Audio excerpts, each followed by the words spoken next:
I think about like an expansion of not like the Black Panther Party, but less as violent as people think of them, like how the Black Panther Party was, but they're like a unit of Black kids or kids that are minorities, or even just a group of people that are minorities that get together and talk about social injustices and things about that.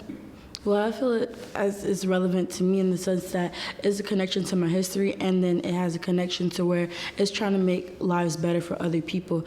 Even just like Black people for the most part, but even other minorities, because other minorities went through social injustices as well. So it's not exclusive, but it's very inclusive. But, you know, for the most part, it's really inclusive to African Americans for the most part. I feel like it doesn't have to do much to be relevant to young people today, because we see the actual injustices that are going on towards African Americans, Afro-Hispanics, Muslims. So we see like what the injustices are really like every day. So where some kids were as blind to it in probably early 2000s, but now today that we have like Trump as our president, and then the hate that went towards Barack Obama, we saw it more. And then growing up in our households, it's like it's impossible to be blind to the injustices. So to get it out there, you just really have to get your name out there, or even have young kids who stand for black power, or like either like equality. That helps, but kids today, such as my age or even younger, they really see it. Like you just see it now. Yeah, it's pretty much an amazing time.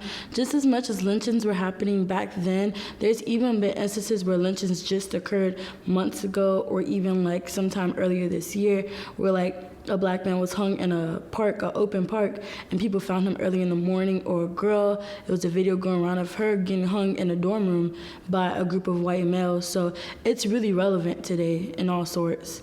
Social media, everybody's on. You reach people through social media. I feel like you can reach anybody through social media, where the older people like to be on Facebook, the younger people like to be on Twitter. So it's pretty much, social media is through everything, really, or even in school. Make history books about that, because in our history books in high school, we had small sections on slavery. We didn't have much sections on the Black Power movement. Everything they made in the history books, it made it sound like it's not as bad as what our ancestors had went through. It was like lightly touched on, not really like, it wasn't in depth at all.